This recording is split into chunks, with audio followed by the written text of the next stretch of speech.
जय भीम जय भारत दोस्तों। इस वीडियो का पहला पार्ट आपने जरूर देखा होगा। अगर नहीं देखा है तो मैं लिंक डिस्क्रिप्शन में दे दूंगा, पहले आप उस वीडियो को जरूर देख लेना। हमने पहली वीडियो में आपको 2 गोलमेज सम्मेलन के बारे में बताया था और आज आपको यरवदा जेल में हुए पूना पैक्ट या पूना समझौते के बारे में बताएंगे कि आखिर क्यों बाबा साहब अम्बेडकर को पूना का समझौता करना पड़ा। तो आइए शुरू करते हैं। लेकिन शुरू करने से पहले मैं आप लोगों को एक बात बताना चाहूंगा कि मेरी नेक्स्ट वीडियो का विषय होगा प्रतिनिधित्व, जिसको आम बोलचाल की भाषा में आरक्षण भी कहते हैं। कि क्या आरक्षण सिर्फ 10 साल के लिए था या इसको 10 साल बाद खत्म कर देना चाहिए। लेकिन पहले हमें यह बात समझनी होगी कि हमारे देश में आरक्षण कितने प्रकार से है, जैसे नौकरियों में आरक्षण, शिक्षा में आरक्षण, राजनीति में आरक्षण। क्या सभी आरक्षण सिर्फ 10 साल के लिए था या इसकी अलग अलग समय सीमा है, या संविधान में संविधान निर्माताओं के द्वारा ऐसा कोई प्रावधान किया गया है कि सरकार को हर 10 साल बाद आरक्षण को बढ़ाना होगा। इस तरह के सभी प्रश्नों के जवाब आपको मेरी नेक्स्ट वीडियो में मिल जाएंगे, तो नेक्स्ट वीडियो को आप जरूर देखिएगा। तो आइए आज के टॉपिक पे वापस आते हैं। जब द्वितीय गोलमेज सम्मेलन में किसी भी पक्ष की आम सहमति नहीं बन पाई तो महात्मा गांधी ने वापस आकर देश में फिर से सविनय अवज्ञा आंदोलन की शुरुआत कर दी और अंग्रेजों ने महात्मा गांधी को यरवदा जेल पूना में बंद कर दिया। इंग्लैंड के प्रधानमंत्री ने जब 16 अगस्त 1932 को सांप्रदायिक पंचायत की घोषणा की तो उस वक्त महात्मा गांधी पूना की यरवदा जेल में बंद थे। और जब महात्मा गांधी को पता चला कि डॉक्टर अंबेडकर के नेतृत्व में अछूत समाज को मुस्लिम व सिखों की तरह पृथक निर्वाचन मंडल मिल गया है, तो महात्मा गांधी ने इंग्लैंड के प्रधानमंत्री को पत्र लिखा और अछूतों को पृथक निर्वाचन न देने की मांग रखी। लेकिन इंग्लैंड के प्रधानमंत्री ने महात्मा गांधी को लिखे पत्र में साफ साफ कहा कि सभी सदस्यों की तरह आपने भी मुझे शपथ पत्र साइन करके दिया है, अब आपको भी मेरे निर्णय को मानना चाहिए। लेकिन महात्मा गांधी ने अपने पत्र में लिखे फिर से कि अगर आपने अपना निर्णय नहीं बदला तो मुझे मजबूर होकर आमरण अनशन करना होगा। लेकिन इंग्लैंड के प्रधानमंत्री पर महात्मा गांधी के द्वारा आमरण अनशन की धमकी का कोई भी असर नहीं हुआ और अपना निर्णय वापस लेने से साफ इनकार कर दिया। लेकिन महात्मा गांधी को लिखे पत्र में प्रधानमंत्री ने ये बात जरूर कही कि अगर 2 पक्ष मिलकर कोई समझौता कर लेते हैं तो मैं उस समझौते को जरूर मानूंगा। पूना समझौते पर आने से पहले हमें ये समझना होगा कि सांप्रदायिक पंचायत आखिर है क्या और इसमें अछूत समाज को वो कौन से अधिकार प्राप्त हुए थे जिसका विरोध महात्मा गांधी और कांग्रेस के द्वारा किया गया। तो आइए पहले इसको समझते हैं। इंग्लैंड में जो गोलमेज सम्मेलन हुए थे उसमें भारत के अलग अलग संप्रदाय के नेताओं को बुलाया गया था, जैसे मुस्लिम संप्रदाय, सिख संप्रदाय, एंग्लो इंडियन संप्रदाय, अछूत संप्रदाय या हिंदू संप्रदाय आदि नेताओं को बुलाया गया था। इसलिए इसको सांप्रदायिक पंचायत कहा जाता है। सांप्रदायिक पंचायत के द्वारा अछूतों को मिले राजनीतिक अधिकारों से पहले किसी भी नेता या पार्टी का इस ओर ध्यान ही नहीं था कि अछूतों को भी किसी प्रकार के कोई अधिकार मिलने चाहिए।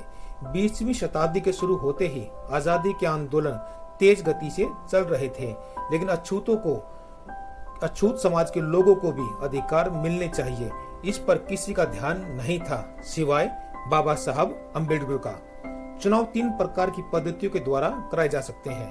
पहली पद्धति सामान्य निर्वाचन पद्धति। इसमें सामान्य रूप से चुनाव लड़े जाते हैं और सामान्य रूप से देश के सभी नागरिक वोट देते हैं। दूसरी पद्धति है संयुक्त निर्वाचन पद्धति, जो हमारे देश में इस वक्त लागू है।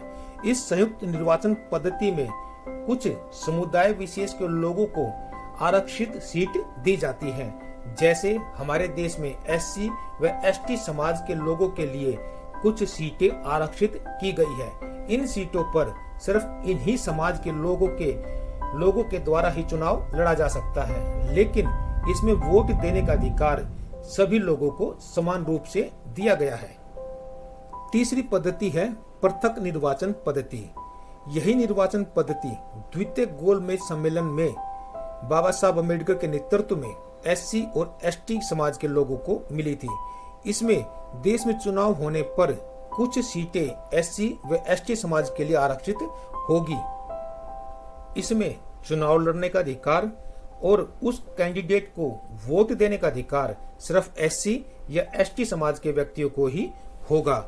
इसी क्षेत्र में एक सामान्य व्यक्ति को भी चुनाव लड़ने का अधिकार होगा। जो सामान्य जन है उनको वोट देने का अधिकार सिर्फ उस सामान्य व्यक्ति को होगा।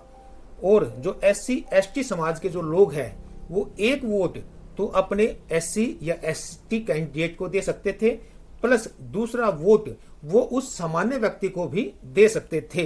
तो इस प्रकार पृथक निर्वाचन पद्धति में बाबा साहब ने जो सबसे बड़ा अधिकार जो इंग्लैंड की सरकार से लिया वो ये था कि हर एससी या एसटी समाज के व्यक्ति को 2 वोट देने का अधिकार होगा। एक वोट तो वो अपने समुदाय के व्यक्ति को देगा, प्लस दूसरा वोट उस सामान्य व्यक्ति को देगा जो सामान्य सीट से खड़ा होता है। तो इससे 2 फायदे होते।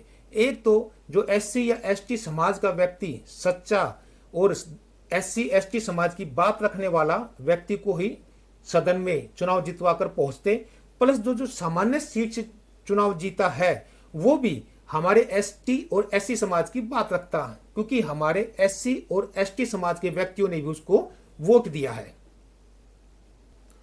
आसान भाषा में अगर इसे कहें तो हमारे समाज के व्यक्तियों को 2 वोट का अधिकार मिलता। एक वोट तो वो अपने समुदाय के व्यक्ति को दे सकते थे, प्लस दूसरा वोट वो सामान्य व्यक्ति को भी डाल सकते थे। तो इससे होता ये कि हमारे समाज का व्यक्ति तो हमारी बात रखता ही रखता सदन में, जो सामान्य व्यक्ति है जिसको हमारे समाज ने वोट देकर जिताया है वो व्यक्ति भी हमारे अधिकारों की बात सदन में जरूर रखता। ये जो अधिकार था ये सबसे महत्वपूर्ण अधिकार था और इसी अधिकार को महात्मा गांधी के द्वारा पूना पैक्ट में बाबा साहब अम्बेडकर से छीन लिया गया। इस वक्त हमारे देश में संयुक्त निर्वाचन पद्धति है। इसमें हमारे समाज के लिए सीट रिजर्व तो है, लेकिन हमारा देश हमारा समाज पूरे देश में सीमित मात्रा में या सीमित संख्या में है। कहीं भी उसकी संख्या ऐसी नहीं है जो निर्णायक हो, जो अपने दम पर या अपनी संख्या के दम पर अपने कैंडिडेट को जिता सके।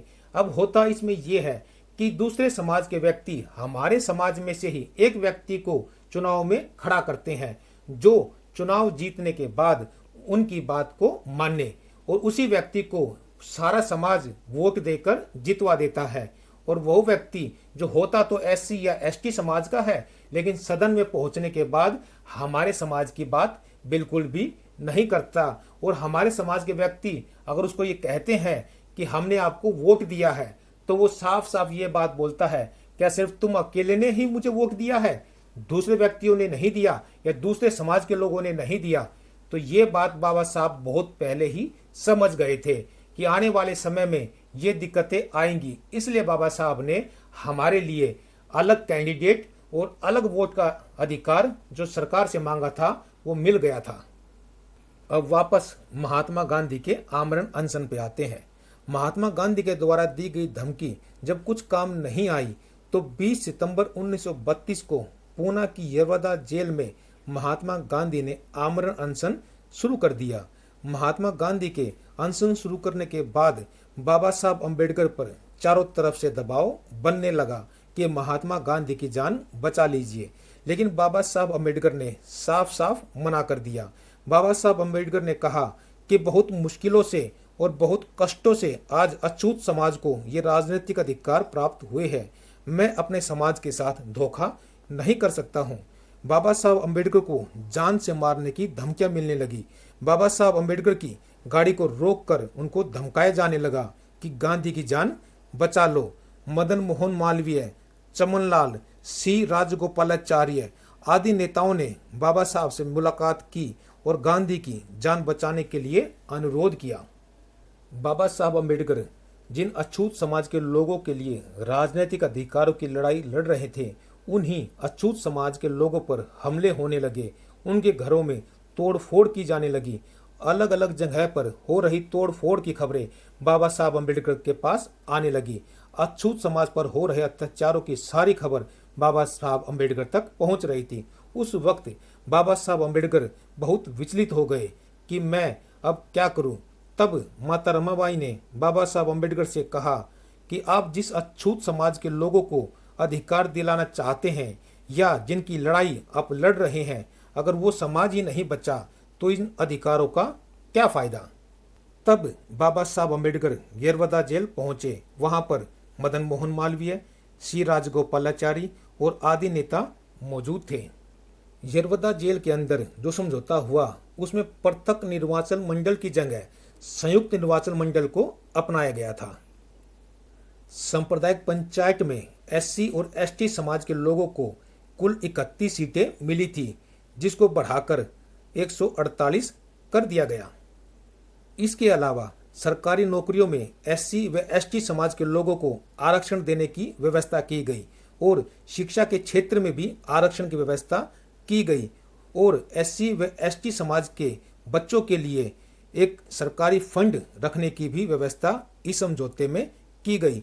सभी मुद्दों के साथ 24 सितंबर 1932 को पूना में येरवदा जेल के अंदर पूना पैक्ट या पूना का समझौता हुआ, जिसे गांधी और अंबेडकर के बीच हुआ समझौता कहा जाता है। अब बात बहुजन विचारों की। आप लोगों ने सुना कि बाबा साहब अम्बेडकर का कितना संघर्ष हुआ है इन अधिकारों को प्राप्त करने के लिए। मुझे नहीं लगता अगर बाबा साहब अम्बेडकर की मेहनत ने सांप्रदायिक पंचायत अगर हमारे समाज को नहीं दिलाया होता तो हमें कोई आरक्षण देता। विश्वास कीजिए, अगर बाबा साहब अम्बेडकर ने हमारे अधिकारों के लिए संघर्ष ना किया होता तो आज जो हमें शिक्षा का अधिकार, नौकरी का अधिकार, राजनीति में अधिकार जो मिले हैं, इन सभी अधिकारों को हमें उपयोग कर रहे हैं। इन सभी अधिकारों के लिए बाबा साहब अम्बेडकर ने अपना पूरा जीवन संघर्ष किया है। इसलिए बहुजन समाज के लोगों के घरों में बाबा साहब अम्बेडकर की एक फोटो और बाबा साहब अम्बेडकर की एक जीवनी जरूर होनी चाहिए, ताकि हमारे आने वाली पीढ़ियां इस बात को समझे या हम अपने आने वाली पीढ़ियों को बताएं कि बच्चों, आज हमारे पास जो भी सुख सुविधाएं की जो भी वस्तु हमारे पास है वो सिर्फ और सिर्फ बाबा साहब अम्बेडकर के संघर्षों के कारण ही हमें प्राप्त हुई है। तो इनका जितना सम्मान आप कर सकते हो उतना कीजिए, क्योंकि हमें सारे अधिकार सब कुछ बाबा साहब अम्बेडकर के संघर्ष के कारण ही मिला है। इसलिए आज मैं बाबा साहब अम्बेडकर को सत नमन करता हूँ कि उन्हीं के कारण ही आज हमारे बच्चे इतने अच्छे स्कूलों में पढ़ पा रहे हैं, इतने अच्छे घरों में हम रह पा रहे हैं, सारी सुख सुविधाएं की वस्तुएं आज हमारे घरों में हैं, तो सिर्फ और सिर्फ बाबा साहब अम्बेडकर के कारण। तो दोस्तों, आज के लिए बस इतना ही। मुझे आशा है कि आज की वीडियो आपको जरूर पसंद आई होगी और इसमें जो जानकारी मैंने आप लोगों तक पहुंचाई है उसको भी आपने अच्छे से समझा होगा। तो इस YouTube channel book for India को सब्सक्राइब जरूर करना और बेल आइकन को जरूर ऑल पर सेट कर लेना, ताकि हमारी वीडियो सबसे पहले आप लोगों तक पहुंच सके। तो नेक्स्ट वीडियो में मिलते हैं, तब तक के लिए जय भीम, जय भारत।